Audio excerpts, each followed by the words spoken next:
apologize again for being late, but hii video ilikuwa kali bana. The man is describing the equalizer thing perfectly. Otherwise, description zake ziko kali. Anyway, we continue with the video for where I left off. Kwenye niko. It's like that. So the scene starts with my boy Robert McCall on a train, looking like he just got back from the mosque. This is not Denzel. This is Abdul Washington. He heads to the back bar to scoop out a drink, and look at him. What's Abdul doing on a train? You know you didn't have to bring out that whole stash for one drink. It's just doing at the cash. I swear, this is how niggas be acting around the huz. As soon as this company, niggas just start acting different. Hey, anybody got change for 10,000? So this guy comes and sits next to McCall asking what is he doing in Turkey? Because of course his American accent gave it away. I'm just out here looking for a deadbeat father who kidnapped his own daughter from her mother. Hold up, what? And by dude's reaction, you can tell that story hit a little too close to home. Sounded like McCall was talking about him. Nigga wasn't taking any chances. He gets up, then his men come pressing Mac. But of course, before he started getting busy, he had to start his rollie. First guy tries to come and grab him, only to catch hot tea to the face, then glasses right in his eyeballs. Damn, he really Nick Fury'd him. Let me use this real quick. Smack to the head. Who do you think you're shooting? You don't need that throat no more. This guy tries a cheeky stab, but gets pulled down, then rocked in the mouth, makes him stab himself in the heart, then just snaps his neck. This nigga was in the back watching the entire thing. The goat sits down and tells him, "You got any last words?" So yeah, McCall goes back to the US and brings the child back home to her mother. So it's like doing. So remember how McCall was working at a warehouse like me? He upgraded. Yeah. He's now a part-time Lyft driver, but he's still the neighborhood hero. Nigga really Batman without the mask. This French guy walks into his crib. Bro is literally the most dangerous man on the planet. In this Equalizer world, he's the most dangerous person on the planet. Lakini anafanya yendo onjoro wa ubao mtaa. And his wife is terrified, looking like she just seen the Holy Ghost. But nah, that wasn't the case. There were 3 men already inside, and they did not waste any time. They popped her in the head, then grabbed him and sat him down. Bro didn't even know what was going on, but they put the gun in his hand and blew his head off. Blow! Making it look like he killed his own wife, then killed himself. Free him. Shit got me thinking. What did he do to make them niggas that mad? Anyways, McCall gets a request for a drop-off. So he pulls up, and when he gets there is this girl. And by the looks of her, she's being beaten and raped. So McCall wasn't just about to take her home. He does the right thing and takes her straight to the hospital. Neighborhood hero for real. But that wasn't it. He pulls back up to the Jews that she was with and was like, the card was invalid for the ride. So Connor here pulls out the black card and was like, my bad. Give yourself a nice tip as well. Okay, rich boy. But McCall ain't care about all that. Bro been paid. He's like, you didn't ask if Shorty got home safe. And this clown obviously didn't give 2 shits. Yeah, Mac did not fuck with that sarcasm. So he's like, bet, I'm gonna need your cameras, phones, and anything you might have used to record what you guys did to her. And Connor's just standing there stunned like, who the fuck is this guy? He calmly walks to the door and locks it. And yeah, that's when they really messed up. And for you nerds in the comments, I know his name is not Connor. I ain't know it, so I'm just calling him the first name that popped to my head. Connor. And honestly, this guy kind of looks like a Connor anyways. Max starts his watch, then Connor throws his weak ass hook, only to get it blocked and sliced in the head. Shout out to the black card. Then Mac just... Bro, is it that tech bro or whatchamacallit? Or finance bro, yes. Just breaks his arm. Side character 101 steps in cause Connor was getting way too much screen time. He eats one to the gut, smacked in the back of the head, dropped to the floor, and yeah, his arm gets broken as well. John comes in because his boys were getting violated, but doesn't think to pick up a weapon or nothing. He just comes in with 2 hands and that tight ass suit, and nigga did all that to get his ACL torn. Wait a minute. These NPCs are insane. I've just seen somebody get his shit taken. I've seen the other person that went to help him with no weapon had his arms broken. Why would you think in any way in your tech bro brain would you think that your tight suit is gonna do anything? Get serious, man. Then his head snapped. Nah, look at the look on his face. Mac ain't killing them, but he definitely gonna be wearing one of these for a minute. And I don't know if he's ever gonna be able to do this. So now we got 3 down and 2 to go. This guy right here already looked like he wanted to cry. So Mac gives him the benefit of the doubt and tells him to come here. Come here. Stupid. Yeah, he gets a 1, 2, 3, 4, 5 piece, no biscuit. Low-key make it 6 because the couch got an extra hit. So now that everyone knows there was a demon in the room, this idiot that was on 1 HP decides, it would be a great idea to get up right now. And yeah, Denzel just yanks his tie down, knocking his ass right back out. Max stops his watch and the last guy on the couch might be the smartest one because he ain't jump in. Or maybe he's just a little actually he is, cause how are you already crying? You haven't even been touched. Mac tells him to dial 911 and report everything they did to that girl. You cannot tell me this guy isn't pissing himself right now. Right or left? What do you mean? Are you right or left-handed? Right. He tells him to raise his left hand and Brody started crying even more. And Denzel had no time for this. So he grabs principal's office anakwambia haya wekelea chini. Kuja hadi sijakuguza. Ukiguza tunaanza. his face and does that whisper parents do when they're mad as shit. Give me your left hand. Nigga raises it and McCall snaps it. Nah, this shit would be the worst pain ever. Then before he leaves, he tells him to give him a 5-star rating. And as soon as he got downstairs and into his car,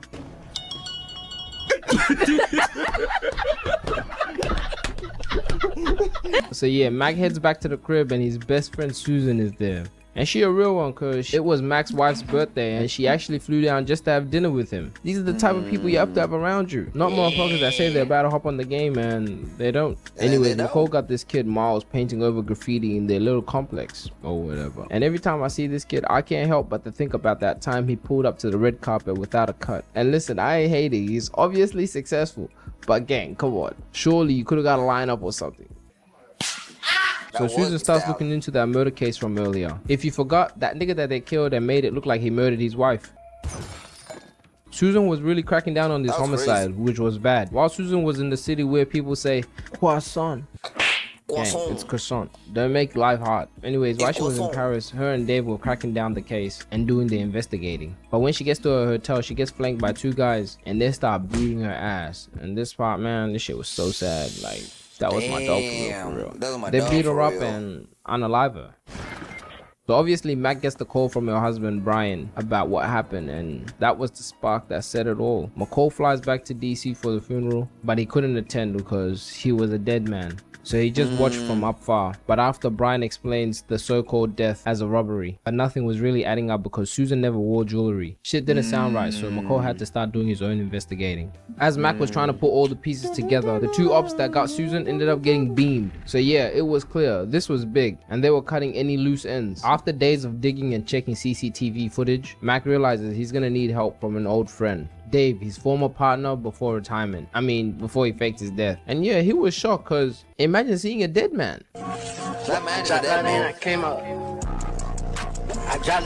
McCall lets Dave know that Susan's death couldn't have been a robbery. She never pressed a button in the elevator, and the knife wound was too perfect. Straight to the heart. That meant whoever did this were trained killers, not thieves. So Dave agrees to help Mac and figure this whole thing out. Denzel heads back to the crib and starts digging through the case that Susan was investigating, because maybe these 2 are connected. Bro was reenacting the entire scene like it was CSI. He figures out that there had to be someone else in that room. The gun that was used to kill his wife was shot by someone who was left-handed. So Mac tells Dave that Susan was probably killed because she was about to find out the truth about that murder case and who else was in that room. And if that's the case, that's why they killed her. McCall realizes Miles hasn't been outside painting for a minute, so he goes to the projects and this clown tries stopping him, but he gets 1 to the throat, then cracks his shit, pop, knocking him straight out. And by the looks of it, he's probably gonna be bro, he's not gonna be feeling his steam in the morning. Damn, asleep for a good hour. Mac grabs his gun and heads upstairs, and as soon as the elevator door opens, Bodylocks here gets his head smacked to the wall. Bodylocks is a wild Then this dude gets pistol whipped, hooked, and tossed in the elevator. Nah, if he was supposed to be some type of gangster or drug dealer, he gotta hang it up, cause ain't no way. I mean, lucky for him, nobody caught that shit on camera, cause his so-called gangster card should be revoked. But knowing niggas, when he wakes up, he gonna be telling the story like this. One nigga run to the front door. They jumped me. I hop out, I start shooting. Bow. bow, bow. Anywho, McCall walks in the trap house and we got Miles smoking gas, hoes cooking crack, and OG's giving bad advice. This is literally the pinnacle of a trap house. Mac walks in with 2 pistols and tells Miles to get his ass up. And of course he's listened because he's a good boy. Miles low-key reminds me of Ja Morant. Like they want to be street so bad. Like gang, it's 2025. Gang. You don't get any brownie points for trying to be gangster. You do not get any glaze, no hours for being a gangster. I mean, it's weird. Matter of fact, these days that shit is lame. Me not getting love, the proper love from my entire family made me seek love from niggas. What? Say that again.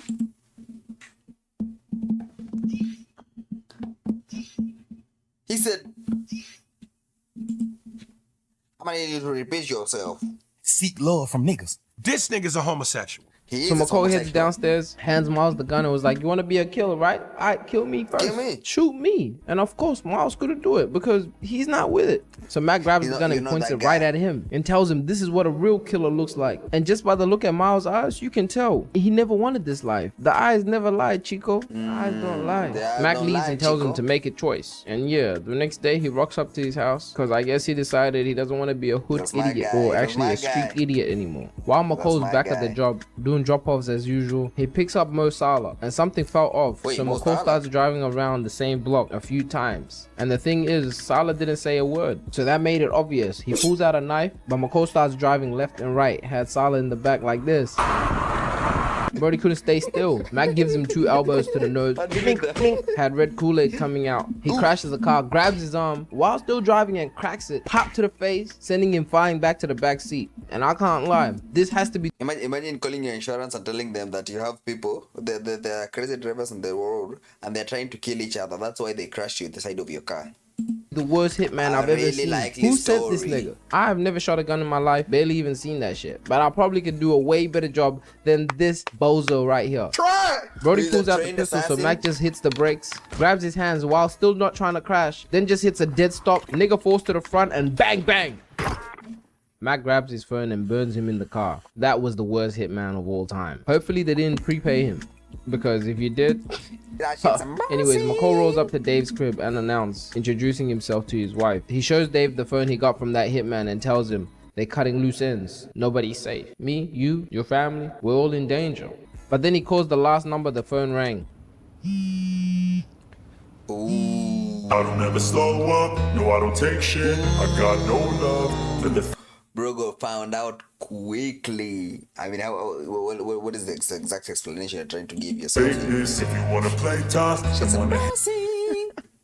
Nah, this guy deadass got caught red-handed. So Dave tries to explain why Susan was killed. She was about to figure out the Brussels contract and who was in that room. And that would have exposed the agency and all their dirty corruption. Damn, those 2 geezers earlier wasn't even the ones who did it. Dave was the one that shanked her in the heart. I knew there was something up with this guy. He didn't look trustworthy. They both step outside and Dave goes, sorry, you're a loose end. But McCall wasn't worried because he was like, y'all messed up. Y'all killed my best friend. Now I'm gonna kill every single one of you. Then nigga asks Dave's wife for a lift to the station. And of course she says yes. And look at him, smiling like crazy. Nah, he really playing with him, dead in their face. This motherfucker don't miss. No, he's fucking good. That motherfucker don't miss, man. First, Dave's crew tries to take out Susan's husband, Brian. So they'll roll up to his house deep, about to Swiss cheese him. And I gotta give it to Brian, because he ain't no Brody was ready with the double pump. He was not about to get caught lacking like his wife. But just as they pull up, McCall was already in the crib. They head out the back, get in the whip. They were gone. After dropping off Brian to a telly, he receives a call from Miles, and McCall must have forgot he was touching up walls at his crib. And while he was on the phone, he hears the dogs barking and instantly knows something is off. Them hounds never bark unless they're hungry or there's danger, and them niggas just ate. Mac tells Miles to look out the window, and when he does, he sees David and his goons sliding up, and these boys rolled up with pizza boxes looking like DoorDash and shit. McCall checks his cameras and yeah, they were breaking in his crib. So he quickly tells Miles to hide in the secret room. This shit would have been stressful because he had to look for a book to find the secret button. He finally finds it and gets in. Dave and his goons search the whole crib, and just as he's about to shoot the double mirror, Mac calls him. You mind watering my plants since you're in my house? And this got Dave tight because Mac is clearly not at home. He tells Dave to come meet him where it all started. And just like that, they leave the crib. And I'm not even lying. Not even 10 minutes goes past, and this nigga Miles gets out the house trying to leave, and as soon as he does, He gets Yeah, they were guts. spawn camping. Anyways, McCall heads back to his old town by the seaside, and it's low-key perfect because the whole place is evacuating for the storm. Empty streets, boarded up houses, nothing but wind and waves. This was a straight-up horror movie vibe. Dave and his crew pull up too, but this is how I know they were low-key cooked. The police stopped them like, yo, there's a storm coming. Y'all gotta turn back. And instead of playing it cool, these dudes just blicked the cop. Mac parks up and Dave and them start hunting him down. Well, Dave took the high ground because he didn't want to be on the ground with that demon. I probably would have done the same thing too. Why go out there if you have pawns you can send? The first dude walks in this shed in stealth mode. He sees Mac and shoots him. Psych, it was his reflection. Nigga comes out and bang, swishes the fishing hook right through his head. Kovac. Gang, your boy is dead. He gone. The rest start pushing towards the ocean and this dude catches it bad. He sees a picture of Susan and instantly catches a knife to the rib, then the leg, then one straight to the nuts. Bro's face said it all, but he was not done. He slices his arm, shoves him to the wall. Why? That man has to have kids eventually at some point. I would want to assume. Stabs him in the liver, and to finish it off, just for that extra little seasoning, that little nibble, he slices his throat. Now he was really hunting them down like animals. Mac then shoots the power line, blinding Dave, and quickly runs to the other side. He heads to his wife's old bakery, slices open all the bags of flour and flips the fan on, turning that hoe into a blizzard. Dave sends one of his boys inside, thinking they caught a fish in the net. Brody tosses the smoke grenade inside, and boom! Yeah, he was cooked. Nigga flew back like 100 yards. And though it looked like he might have survived, he was far from it. All his kitu nimeona sana ikiongelelewa ni the fact that ngano inaweza lipuka. I have never thought about it like that. But I've seen it enough in the movies to be worried about it. insides were out. Nigga looked like fresh spaghetti. Dave, it's just me and you now. Nobody else is left. Not exactly. Yeah, Dave had Miles. He tells Mac to show himself, and if he does, he won't kill the kid. And we all know that was cap. Dave starts messing with him, shooting at the car. Side mirror, bang. Tail light, bang. He goes for the trunk, but Mac shoots the tire, missing it clean, and that pisses Dave off. He gets up, but the wind flings him back. I don't know what type of wind this is, but this shit was strong as hell. Dave gets back up, but can't see or hear McCall at all. And just as he's about to shoot at the car, this nigga McCall shows up behind him. And I don't know how the hell he got up there that quick, but hey, movie. He turns around and eats an elbow to the face. Dave whips out his knife and starts swinging like a madman. Nah, that shit got him wobbly. He tries to come back, but Mac grabs his arm and flips him on his face. Ooh. Nah, where's he getting these moves? Smackdown. Dave slices him in the thigh, then rocks his shit. WrestleMania. But McCall ate that shit like, because he slices his arm, grabs him, and then just flips him over his shoulder. Now, how much does Dave weigh? Because that was just disrespectful. They both get back up and start going at it. I'm talking knee to knee, bear hugs, kicks, drops. Nah, this was pay-per-view. But McCall lacks and gets put into a headlock. So he pulls the dirtiest move out the book, sticking a finger in the eye. Look at how bad Dave is screaming. He lets go, elbows him, quickly runs and grabs the knife, and then just starts piecing his shit. Nah, then he puts one right to his heart. That one was for Susan. Look at Denzel's face. I'm not even sure if this is acting. He might really feel this way. He sticks the knife out, then cuts this guy's head off. Oh my god. Yeah, he was cooked. He throws him off the edge and... He cooked. Not even in the water. You fall on pure rock. Pure stone. Pure stones. Anyway, that's an amazing beat, man. You know, nilianza nikasema I was supposed to be streaming. Black Cape has a really every time nataka kuanza movie naanza na streaming na nini ina episode yake. Kung Fu Hustle. Yeah, I'm gonna watch that thing.